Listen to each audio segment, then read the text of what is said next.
નમસ્કાર મિત્રો। તો ભાગ્યે જ કોઈ એક એવું ગામ હશે કે જ્યાં ખોડિયાર માતાજીનું મંદિર નહીં હોય।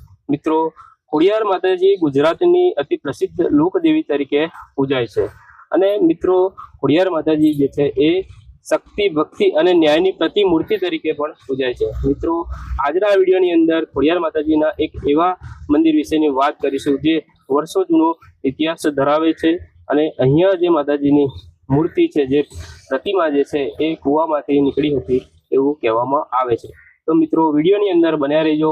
મારી પાછળના ભાગે જે માતાજીનું મંદિર દેખાઈ રહ્યું છે એ અતિ પ્રાચીન મંદિર છે।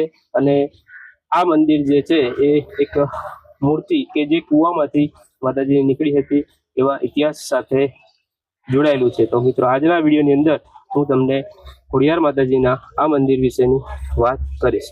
તો મિત્રો, આપ જેમ જોઈ રહ્યા છો એમ આ ખોડિયાર માતાજીનું અતિ પ્રાચીન મંદિર છે। બાજુમાં જુઓ તમે, ઘણો મોટો વડલો પણ આવેલો છે। અહીંયા બાજુમાં એક ઉમરડાનું પણ સરસ મજાનું ઝાડ છે। અહીંયા મિત્રો ઘણા બધા મોટા મોટા વૃક્ષો પણ આવેલા છે। ભાવિક ભક્તો અહીંયા ઘણી મોટી સંખ્યામાં આવતા હોય છે। મિત્રો, આ મંદિરના ઇતિહાસની પણ મારે તમારી સાથે વાત કરવી છે। તો મિત્રો, વિડીયોની અંદર બન્યા રહેજો।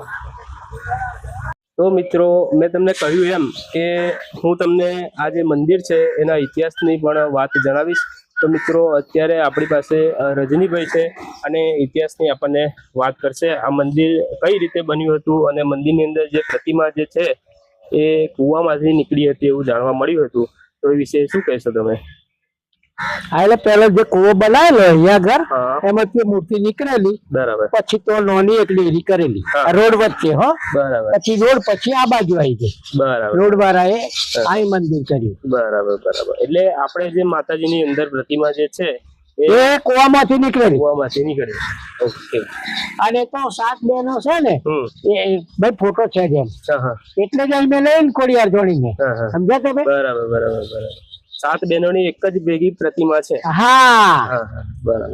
મિત્રો, કૂવામાંથી જે પ્રતિમા નીકળી હતી માં ખોડલની, એના આજે હું તમને દર્શન કરાવીશ। તો મિત્રો, ચાલો આપણે માં ખોડલના દર્શન કરીએ। અને આ જે પ્રતિમા છે એ તમે જોઈ શકો છો એમ માં ખોડલની પ્રતિમા 7 બહેનો સાથેની છે। તમે જોઈ શકો છો એમ આ જે પ્રતિમા છે એ સ્થાપિત પ્રતિમા છે। અને માં ખોડલની આ જે પ્રતિમા જે છે એ કૂવામાંથી નીકળેલી જે પ્રતિમા છે જે 7 બહેનો સાથેની છે। અને મિત્રો, આ જે પ્રતિમા જે છે એના દર્શનાર્થે આપ સૌ અહીંયા આવજો, માતાજીના દર્શન કરજો, માં ખોડલના દર્શન કરજો। મિત્રો, મંદિરના અંદરના ભાગે સરસ મજાના ચિત્રો અહીંયા અંકિત કરવામાં આવ્યા છે। મિત્રો, આપ જોઈ શકો છો એમ રા નવગણ માં ખોડલના દર્શન કરી રહ્યા છે। અહીંયા લખાણ પણ લખેલું છે સરસ મજાનું। અને અહીંયા મિત્રો આપ જોઈ શકો છો એમ ભગવાન શંકર, ગણપતિ દાદા ના પણ સરસ મજાના અહીંયા તમને દર્શન થશે। મિત્રો, માં ખોડલની અહીંયા સરસ મજાની બીજું ચિત્ર પણ અહીંયા અંકિત કરેલું છે। મિત્રો, અહીંયા પણ સરસ મજાના ચિત્રો બીજા અંકિત કરેલા છે। નિરખ્યો ને સાપનું ઝેર ઉતારી એ સમયની પણ અહીંયા પ્રતિમા અંકિત કરેલી છે। ત્યારબાદ મિત્રો આપ જોઈ શકો છો બીજા અહીંયા ઘણા સરસ મજાના ચિત્રો અહીંયા અંકિત કરેલા છે।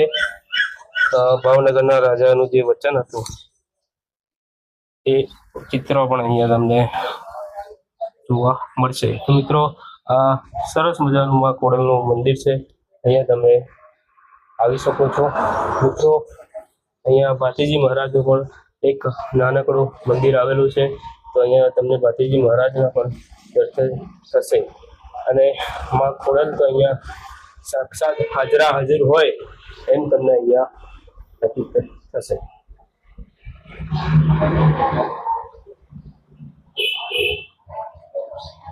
ઘણી બધી વાવો જે હોય છે એની અંદર આવી જ રીતની માં ખોડલની પ્રતિમાઓ હોય છે। અને આવી જ રીતે માં ખોડલ જે હોય છે એ વાવની અંદર પણ બિરાજમાન હોય છે. મેં ઘણી બધી વાવોની મુલાકાત કરેલી છે. વાવોના ઘણા બધા વિડીયો પણ મારી ચેનલ પર મૂકેલા છે. તો મિત્રો એ પણ તમે જોજો, જ્યાં તમને આવી રીતના જેમાં ખોડલના દર્શન થશે, આવી રીતની પ્રતિમાઓના તમને દર્શન થશે. તો મિત્રો આવું સરસ મજાનું માં ખોડિયાર માતાજીનું મંદિર કે જે ખેડા જિલ્લાના નડિયાદ તાલુકાના ચકલાસી ગામે નવનિર્મિત શ્રી સંતરામ મહારાજના મંદિર સામે જ આવેલું છે. તો આપ સૌ આ સ્થળની અવશ્ય મુલાકાત લેજો અને મિત્રો માતાજીના દર્શન તમે કરજો. મિત્રો ખોડિયાર માતાજીના આ મંદિરની જો હું તમને વાત કરું તો આ જે મંદિર જે છે એ નડિયાદ તાલુકાના ચકલાસી ગામે આવેલું છે કે જે ખેડા જિલ્લાની અંદર આવેલું છે. મિત્રો આ જે મંદિર છે એ ની પરફેક્ટ લોકેશન જો હું તમને આપું તો ચકલાસી ખાતે જે નવનિર્મિત સંતરામ મહારાજનું જે મંદિર છે એ મંદિરની બિલકુલ બાજુમાં આવેલું છે. આપ સામે જોઈ શકો છો એમ સંતરામ મહારાજનું નવનિર્મિત જે મંદિર છે એની બિલકુલ સામે જ આ મંદિર આવેલું છે. તો મિત્રો જે પણ ભાવિક ભક્તો સંતરામ મહારાજના મંદિરે દર્શનાર્થે આવતા હોય તે અહીંયા માં ખોડલના દર્શનાર્થે પણ આવી શકે છે.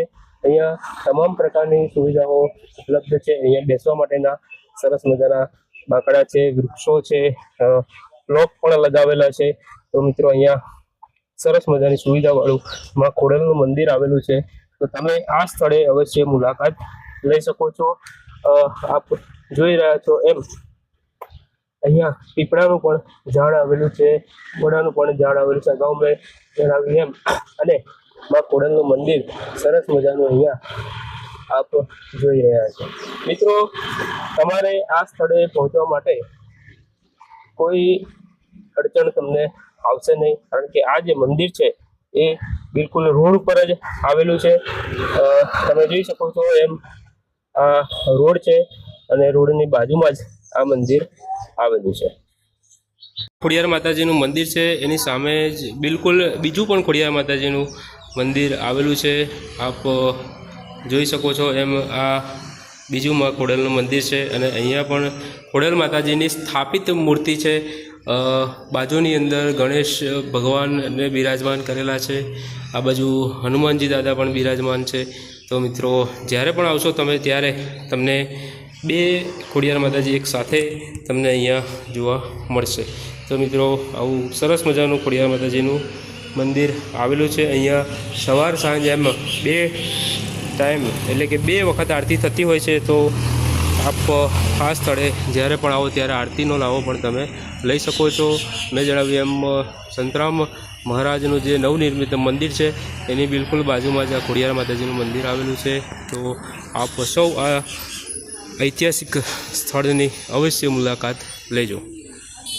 મિત્રો ઐતિહાસિક વિડીયો બનાવવાનું મુખ્ય કારણ એટલું જ છે કે આપણી આવનાર ભાવિ પેઢી જે છે એ જે આપણો ઇતિહાસ જે છે એ ભૂલી ના જાય. અને મિત્રો આવા જે મંદિરો જે છે એનો જે ઇતિહાસ છે એ વર્ષો સુધી અખંડ અને અનામત રહે એ માટેનો અમારો મુખ્ય ઉદ્દેશ છે કે જે આપણા દેવી દેવતાઓના જે મંદિરો છે એમના જે ઇતિહાસ જે છે એ અખંડ રહે, સલામત રહે. એટલા માટે જ મારો આ જે વિડીયો અમે જે બનાવી રહ્યા છે એ ઇતિહાસના વિડીયો બનાવી રહ્યા છે. જો આપણા વિસ્તારમાં પણ કોઈ આવું ઐતિહાસિક મંદિર આવેલું હોય તો એ મંદિરની માહિતી અમને તમે કોમેન્ટમાં આપજો, જેથી કરીને આવા જે મંદિરો જેટલા પણ છે એનો જે ઇતિહાસ છે એ ભૂસાઈ ના જાય, વિસરાઈ ના જાય. અને અમે આવી રીતનો એક બ્લોગ બનાવી અને આપણા સમક્ષ રજૂ કરીએ. તે માટે આપ જે તમારા વિસ્તારમાં કોઈ આવું મંદિર કે આવી કોઈ સ્થળ કે કોઈ જગ્યા આવેલી હોય તો એની માહિતી તમે અમને કોમેન્ટમાં આપજો. અને કોમેન્ટની અંદર માં ખોડિયારનું નામ લખવાનું ભૂલતા નહીં. જય માં ખોડિયાર.